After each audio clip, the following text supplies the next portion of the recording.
All right. Well, we have come to the end. Mm-hmm. Hallelujah. So, come to the end on this part. We have a short amount of verses today. So I think, last day of class is always nice to get out early, right? So we'll see. We'll see if we get out early today. It'll be all dependent upon how much dialogue we have on today. But I am glad that we have successfully walked through the book of Job, the wisdom literature of Job. So, can I ask one of you, or either two of you in person or one of you here, if you could open us up in prayer virtually, and then we'll get started.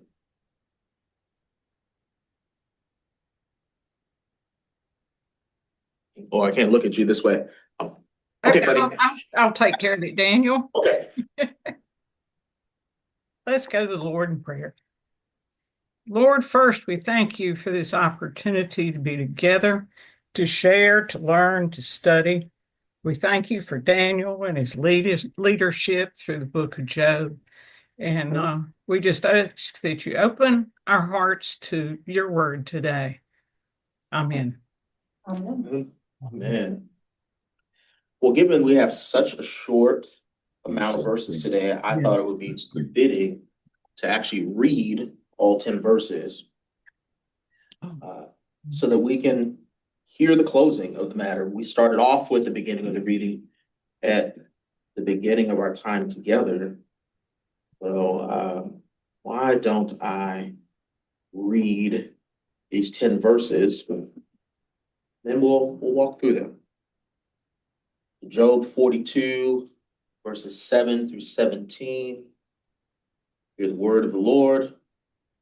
After the Lord had spoken these words to Job, the Lord said to Eliphaz the Temanite, "My wrath is kindled against you and against your two friends, for you have not spoken of me what is right, as my servant Job has. Now therefore take 7 bulls and 7 rams, and go to my servant Job, and offer up for yourselves a burnt offering, and my servant Job shall pray for you, for I will accept his prayer, not to deal with you according to your folly. For you have not spoken of me what is right, as my servant Job has done." So Eliphaz the Temanite, and Bildad the Shuhite, and Zophar the Naamathite went and did what the Lord had told them. And the Lord accepted Job's prayer. And the Lord restored the fortunes of Job when he had prayed for his friends. And the Lord gave Job twice as much as he had before. Then there came to him all his brothers and sisters and all who had known him before, and they ate bread with him in his house. They showed him sympathy and comforted him for all the evil that the Lord had brought upon him. And each of them gave him a piece of money and a gold ring. The Lord blessed the latter days of Job more than his beginning, for he had 14,000 sheep, 6,000 camels, 1,000 yoke of oxen, and 1,000 donkeys. He also had 7 sons and 3 daughters.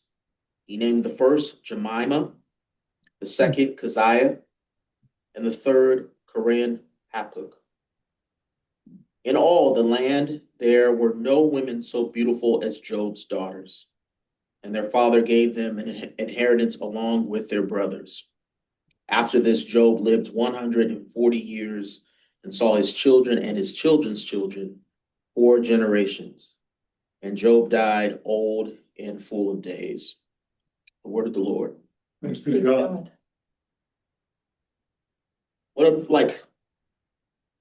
What a shortened ending to a very long, long, dramatic, life-stifling journey that we've been going through over these 42 chapters.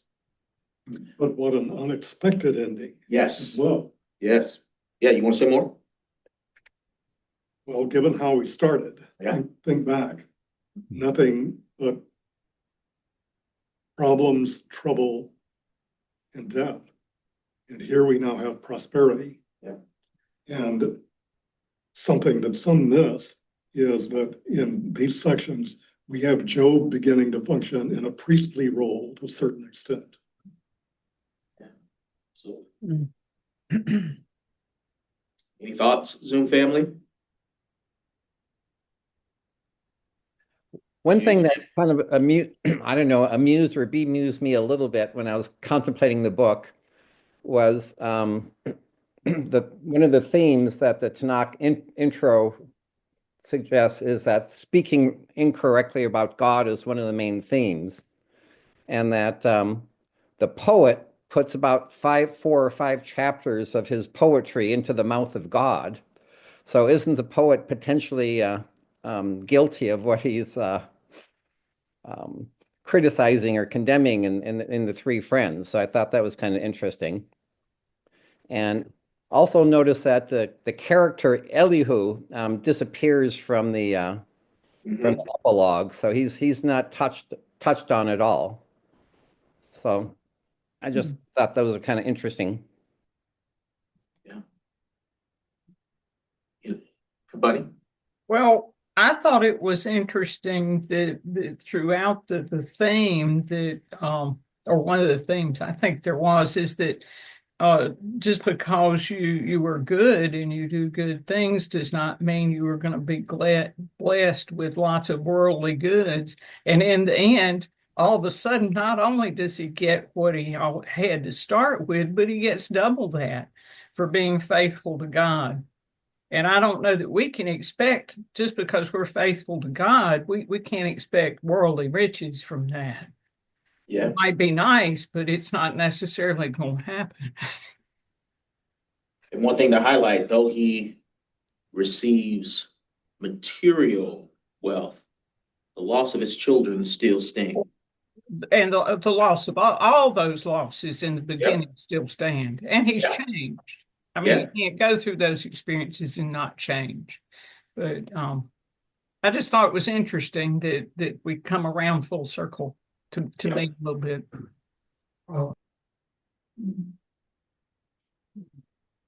Any other thoughts lifted? I AJ? have, well, a thought I had is about for the poor wife. She had another 10 children, and and she was not exactly a spring chicken, because some things I was reading about it said that Job was about 70 years old to start with, which to me means he would live to be 210, which is quite astounding. But that his wife at 70 some years old starts having another 10 children, which would be 10 years at best. So she was having children into her 80s or 90s. But also, Bunny brought to my attention the fact that, well, it didn't necessarily mean that his wife was the mother of all of those additional 10 children. So, Yeah, well, they make it sound like it's- God just went poof, and here's 10 more children to replace the other ones. So I yeah. don't know if that's the case. And the other thing that I was kind of amused at was that when Satan was afflicting Job, he took all the children away and all his goodies away, but he left his shrew of a wife there to tell him to curse God and die. So apparently, losing Yeah. your wife isn't quite the same level of affliction as losing your children, or I in did think that that case was anyway. interesting. I thought that was interesting as well. The fact that throughout the narrative there, it refers to the Satan. It does not say Satan. And some additional reading I was doing is that it was not actually referring to Satan as in Satan the devil, that it was referring to I like a devil's advocate, or a challenger, not necessarily the Satan. So the way I interpreted it was another heavenly being, perhaps another angel that was throwing this bet out to God, is that basically betting him that he he could bring Job to turn against him. Well, in the beginning, Satan is with God in heaven, so he's part of the heavenly court. So when we listen to the like Maya and I listened to A.J. Levine's commentary on this, and the concept of Satan, and who eventually evolves into the devil, is more of a Christian concept, and that this stage of writing, Satan is not evil. He's working for God, and he takes his direction from God. It is an interesting thing, right? Because wherever we sit in terms of demonology and understanding of Satan, demonic forces, Satan, the devil, demonic beings are created beings that are still subjected to God's permissive action and will. You know, I come from a Pentecostal setting that speaks on Satan and demons quite often. Sometimes it is problematic because it presumes sometimes implicitly that Satan has as much power or as much willful power as God. And what we see throughout this chapter is Satan doesn't make God do anything, but he does bring a bidding to God. And God, by God's own choosing, allows that to move forward or moves that forward. So that's an interesting concept in relationship to the created order, to what you were saying about Satan being a created being by God. What do we do with those notions of that? Questions have been asked for thousands of years, with God's foreknowledge and wisdom. And we dialogued through all of that throughout this chapter, rather throughout this book. God's will, God's permissive will, God's actions, God's foreknowledge, God in relationship to God's created world and order.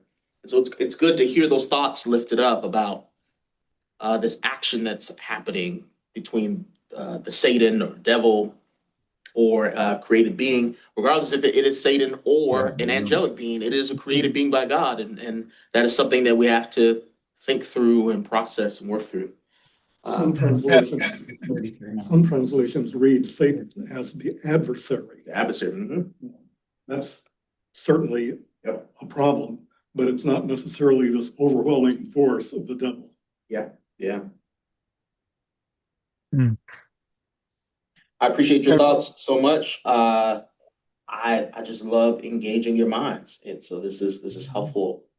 Yeah, and another thing that this book to me makes quite clear is that God created both the good and the bad, that they're both His creation. Yeah, that's one of the biggest questions of theology. Did God create evil, or did God create human beings with the capacity towards evil?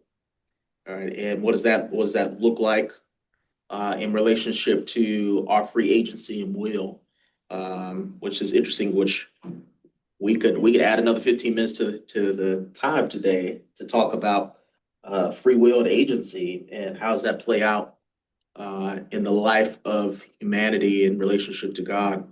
It's a very interesting thought and concept, right? Because God, throughout the biblical picture, God does not force God's hand upon anybody to do God's will, though God's will is that which humanity should do.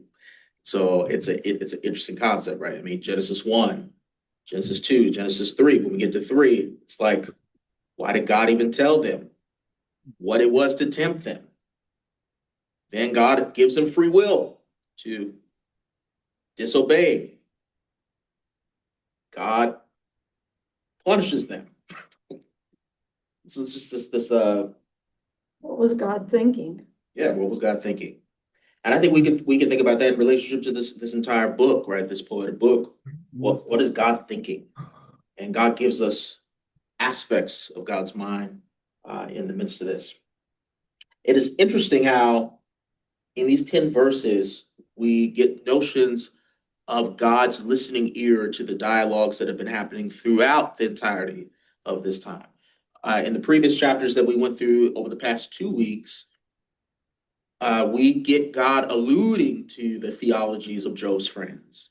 Now we get God's indictment of Job's friends.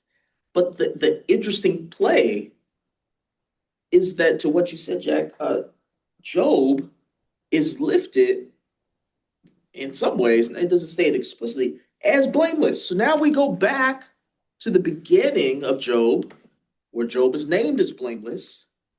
The question of his blamelessness is all throughout following the travesty and the calamity. And now we have God's proclamation, not explicitly with the word blamelessness, but by what you just lifted earlier on, is that it is Job that is an intercessor between the friend's sinful failure and God's forgiveness.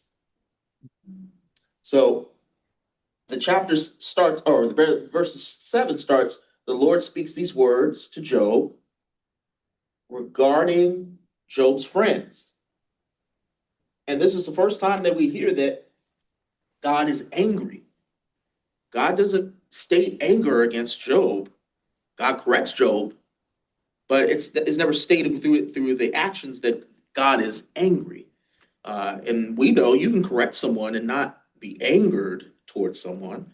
You can correct someone out of empathy, out of love, out of grace. So God seems to be mercifully in relationship to Job. The relationality between Job and God and Job's pondering, concerning, and railing, it is different and compared to God's relationship towards Job's friends. Because God says, my anger is burned against the two friends, but they have not spoken of me what is right. But then this confounding line, comma, as my servant Job has. So the question is, what is God referencing as my servant Job has? Job has run his mouth for quite a bit of time. So is it the entirety of Job's narrative? Or is it Job's response to God's correction?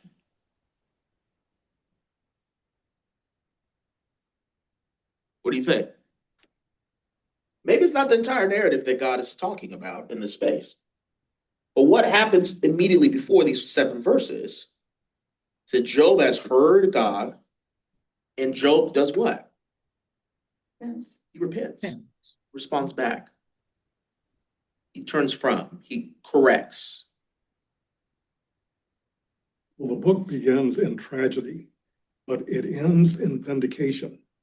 And so one legitimate question is this book in its entirety a work of vindication or not? Yeah, it's a good question.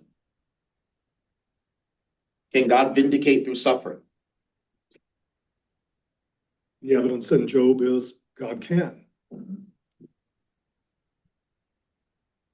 The translation of verse 7 in the NRSV is updated, seems to be pretty different from yours. So may I read it? And Yes. it says, after the Lord has spoken these words to Job, the Lord said to Eliphaz, the Temanite, my wrath is kindled against you and against your 2 friends, for you have not spoken of me what is right, as my servant Job has. Yes.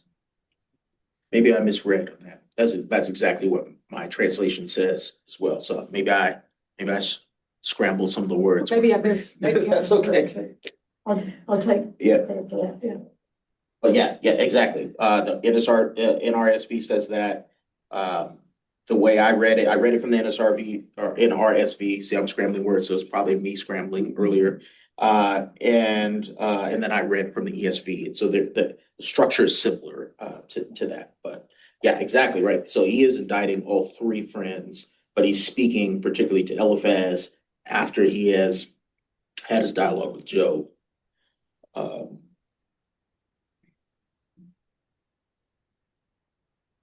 Not spoken of me what is right, as my servant Job has.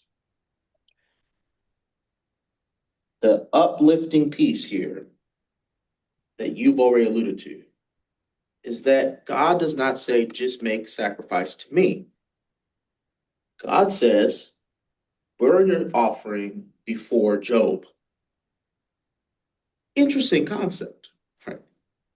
To what you've lifted, this priestly concept that Job, in some ways, is the intercessor. It is interesting play on the poetic nature of the book because Job has been seeking God to be the intercessor all this time. and the vindicator and the judicator, right? Every aspect of Job's desired relief is coming through God's actions and character. And now God places a role upon Job as a means and avenue by which his grace will be applied to Job's friends. The Yeah. also interesting thing is, this is just my Daniel personal opinions, like they seem to get off the hook in terms of conversation with God way more than Job does, right? And maybe it's because out of God's abundant mercy, he knows his wrath will grow hot against these individuals. And so his conversation is shortened in relationship to these friends. His conversation is extensive in relationship to Job. What does that mean in terms of relationality? We don't necessarily know. But God does say that his anger is kindled against these three. And God still offers a means to turn, Right. means to reform. Did I hear someone? Yeah, yeah. And the Jewish translation says he's incensed with them. So I get the feeling that he is so angry with them, he's not willing to listen to a repentance from them. You have to get Job to repent for you because I am that angry with you. Yeah. I'm so angry with you. I'm not going to listen to you say sorry. Somebody else has to do it for you. I've experienced that where like, work your stuff out. I got to walk out the room. Give me a week or two. Give me 3 months. Right. And then we could come back to the table with this because I am incensed, as you said, with you to the extent that my own frailty knows my lack of constraint if I open my mouth. Right. And that's a sign of wisdom. And God is all wisdom. Right. So, Well, in a sense, this is the author's way of ushering these inconvenient friends off the stage. yep. Yeah. He gives them clear instruction. So I also want to see this avenue of God's anger, God's wisdom, God's grace. Not only does he tell them, hey, make a sacrifice, but here is how you make a sacrifice. I want you to do it before my servant Job. Right? The 7 bulls, 7 rams, offer a burnt offering, and my servant Job shall pray for you. That could have come out of Deuteronomy. Mm-hmm. For I will accept his prayer not to deal with you according to your folly. So now Job is uplifted as an intercessor, a priestly intercessor for his friends. And it is through Job's obedience that his friends seek forgiveness. Job's blamelessness is threaded through this to the extent that God uses Job as an intermediary, as a means of grace, as an intercessor, as a priestly individual to deal with his own friend's sin, which means that Job has to stand in the position that his friends did not stand in position. Right? Job is grieving, and his friends are railing against him, accusing him, indicting him of some unrighteous indignation that they have, believing that some sense, some quid pro quo exchange is happening between Job and God. Job gets no license for retribution against his friends. Job has to stand instead in place of a priest towards his friends, which further uplifts Job's blamelessness and his obedience. I was asking, is that substitutionary atonement? It could be alluding to that. Absolutely. Precursor. Yeah, perhaps. absolutely. The friends obey. They go, and Job obeys. Verse 9, so Eliphaz, Bildad, and Zophar went and did what the Lord had told them. And the Lord accepted Job's prayer. There was both sacrifice and intercession. Job obeys, which is a key thing to lift. Job obeys, stands in a priestly way for the forgiveness of his friends. Never once do we see, maybe it happened, it's not alluded to, that his friends seek Job's forgiveness. But they do seek Yahweh's forgiveness. They seek the Lord's forgiveness. Interesting concept, right? They hear the Creator, they respond to the Creator, they reform, we hope, their malformed theology of God. And then we jump to this paradigm of Job's restoration. The Lord restored Job, the fortunes of Job, when he had prayed for his friends. Right? His fortunes were restored when he had prayed for his friends. Now, do I think this is prescriptive by which we should move forward? No, I don't believe so. Some will ascribe to a prosperity gospel and will allude to some of this notion as obedience to God equals prosperity. It can lead to prosperity. The biblical picture doesn't really paint that throughout. But what we do see is that God does respond in this notion to Job's priestly obedience, restores his fortune, and gives him twice as much as he had before. He puts him in right standing. Mm-hmm. So there's a lot of Christological allusions here, right? Job was railing throughout the chapters of the ways in which he was blameless, the ways in which he modeled righteousness, and then the inverse of how those whom he modeled righteousness to and was good to mocked him and shrunk away from him, and he lost his standing. He was blameless, but he lost his standing. He was subjected to that which was not of his own doing. Then God puts him back into right standing, societally, socially, materially. But to what you said, I think, buddy, you lifted up, and I think a few of you lifted up, the ramifications, the scars, the bearings of the first calamity are still present. Right? I'm pretty sure we could be poetic here. I'm pretty sure there's some scars on Job's skin from the disease that he suffered.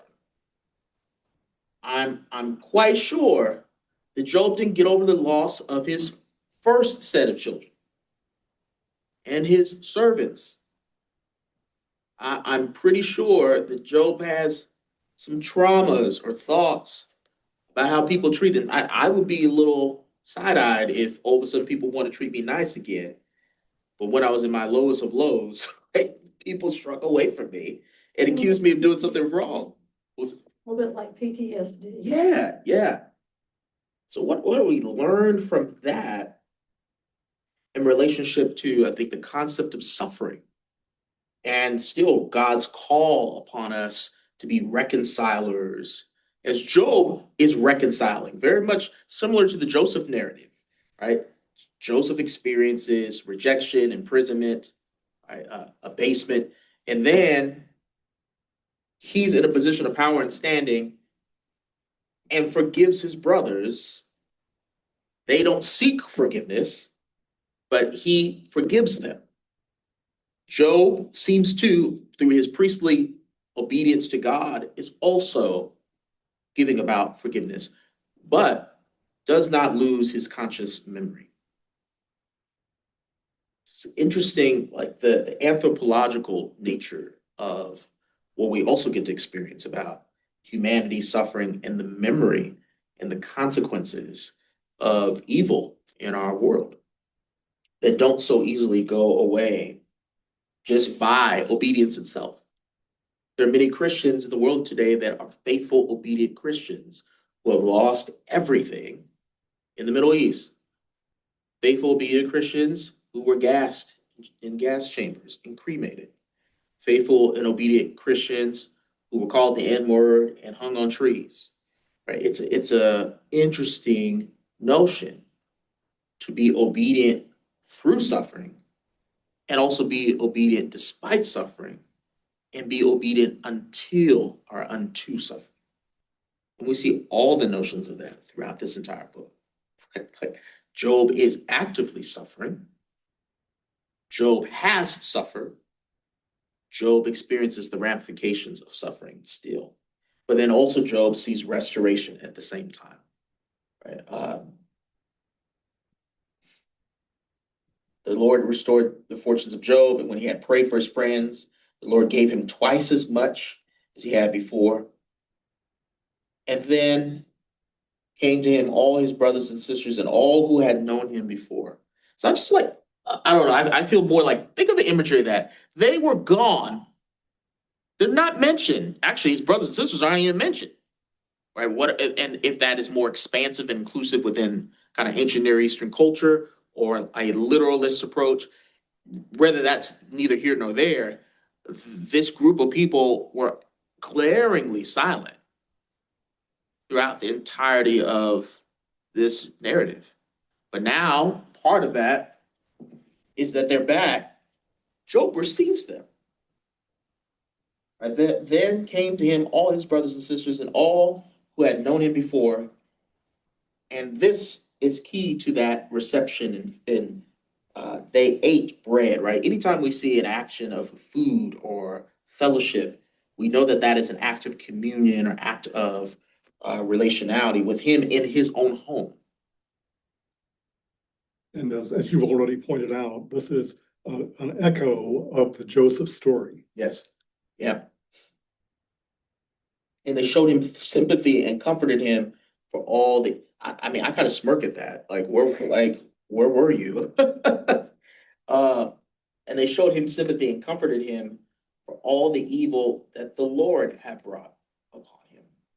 So this interplay we keep having, this notion of like God is present throughout. God does, whether God actionably forms the evil, God sanctions the evil that was brought upon Job. They also bring him money and a ring of gold. And then it proceeds to tell us in specific details the restoration, the doubling, the building up of his family again, the little bit of bragging that his daughters were some of the most beautiful ones around. And so much so that Job's wealth is so much so that not only does he give an inheritance to he gives inheritance to all of them, and he lives for an additional 140 years. Daniel. His daughters, the inheritance too. Right. Yeah. That's what I was trying to, which is uncommon, not culturally significant, right? In the sense of like, is that because of the abundance of wealth? Is that because of Job's reformed notions of God's restoration towards him? I think I heard someone there. Was that you, buddy? I was going to make some similar comments. It is very unusual. These women are also named. Yep. Very few women are named in any of the biblical stories. And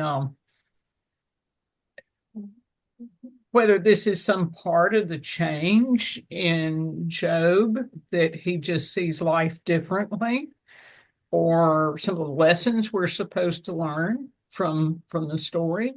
I pondered that, and I don't have an answer, but I think it's real interesting that they're named and that he holds them equally. Mm-hmm. Yeah, none of the sons are named. And Yep. also with the doubling, he lived for another 140 years. Back, the concept was 70 years is supposed to be a normal lifespan if you're fortunate. And so just like he get double cows and double whatever, he got double the expected lifespan back in addition to whatever he had before. So even the lifespan is part of the doubling. Two lives. Yeah. Yeah. Do you wonder if the wife lived another 140 years? And was that a blessing? We don't know. That's a great point. I mean, it's interesting, like she's glaringly absent. So, I mean, there's a whole bunch of scenarios. She could have got tired of Job's lament and left. She could have been there and reformed herself. Right? Right. She could have died in the midst of this. Right? The so many things that we can build onto the narrative Well, when it comes to that. Curse God and die is her only line in the book, I think. Yeah, that is our only line in the book. Yeah. God approves of Job's faithfulness and blamelessness. It's one thing that we can lift throughout. It also shows us that in our pursuit of God, we can reckon with God. And we see that in the Old Testament. We see that with Jacob, particularly, right? Like a visual of a wrestling with God, God's pursuit in mind. We see this dialogue of what is right, what is wrong, what is good, what is evil. We see that the human experience is complex. Right? We see that goodness does not merit safety, prosperity, health. It does not negate goodness, it does not negate pursuing being image bearers of God in ways that is reflective in the world and understood to the world as be ascribed to God. Job throughout shows the tension of God's willingness to be approximate to those who suffer. So we live in these tensions, right? God, we could ask the question of God, why do you allow suffering? God, do you sanction suffering? God, do you create suffering?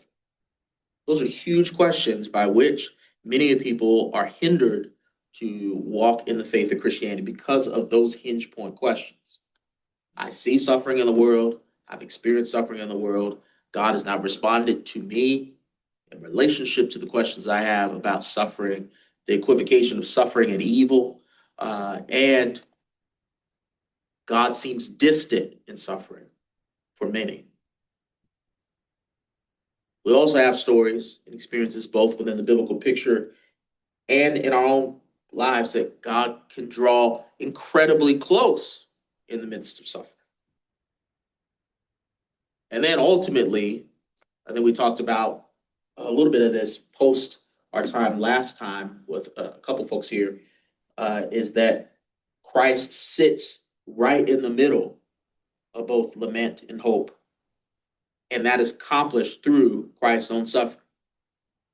So this tension of God's bearing suffering, God being present in suffering, the question of if God's present in suffering, and the question of God's stability, authority, grace, and kindness all throughout the midst of a complicated world in which we live in. And that our faith can be refined in the wrestling of the complications and the complexity of the world that we live in. Our faith can be tested not only by suffering, but can be tested in the midst of suffering for our own sanctification, which is a hard concept that I myself would want to name or say. God draws close to those who God has assured are his, no matter what, no matter when, no matter how. Just a few points I'm lifting as we close out. God's justice is always present, even if we don't understand it. I might reword that slightly. God's justice and God's mercy Yes. are both available. Yeah, absolutely. Absolutely. God's justice and God's mercy are available. Our theology is always in reform. Doesn't mean that we have no formed theology, We all do. Even one who does not ascribe to a belief of God has a theology about God by stating that. So my theology of God is God doesn't exist. And I hold firm to that. So there's a firm position theologically in every human's mind. And throughout life, that will be challenged and tested. And in the midst of that, to what you said, God's justice, God's mercy is present to help us to see God's presence in the midst of it all. It's hard. The problem of God and evil is one of the most challenging notions and apologetics that you can navigate through, of which people will challenge, and rightfully so. God can bear those challenges we see throughout this text. God is not unthwarted by our ability to wrestle with God. If anything, the hope is that God responds, and that God responds in ways that we know ultimately are for our good. God responds to Job for Job's own good. God responds to Job's friends for Job's own friends' good. God is unchanged. God is consistent. God extends mercy, grace, kindness, justice. God is present when God is silent. God brings order to chaos. These are all the themes that we have seen throughout this text over the last now close to 10 weeks. That went by quick. So any other thoughts before we close today? As we spend some deep time here in the next couple minutes, any thoughts about what you have gleaned? Is there a theme or word? I started off this time with a theme or word. Now we're closing out this time with a theme or word that you've seen as we've engaged with God and we engage with Job, we engage with the world in the midst of this study. A word. I would use the word grace. Grace. But I was going to make a comment when I unmuted that one of the things that going through suffering, if you allow God in, your suffering is so much more bearable than if you don't. And we all have our own suffering, but in being with other people, the ones with faith get through it. The ones without or who don't find faith have a terrible time. And this is Job is just also a lesson in that and a reminder. But one of the words that sticks with me through the whole thing is grace and love.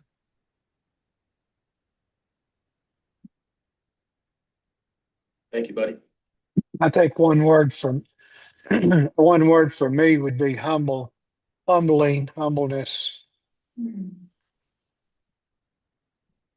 Yeah. Humility.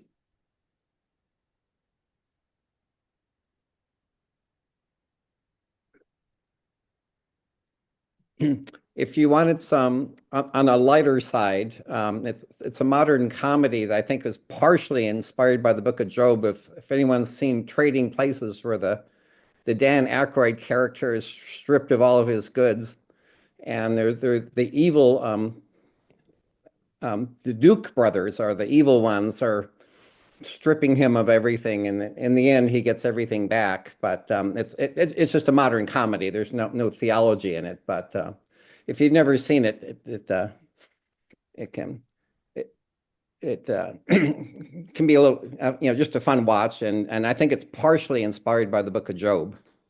It's great.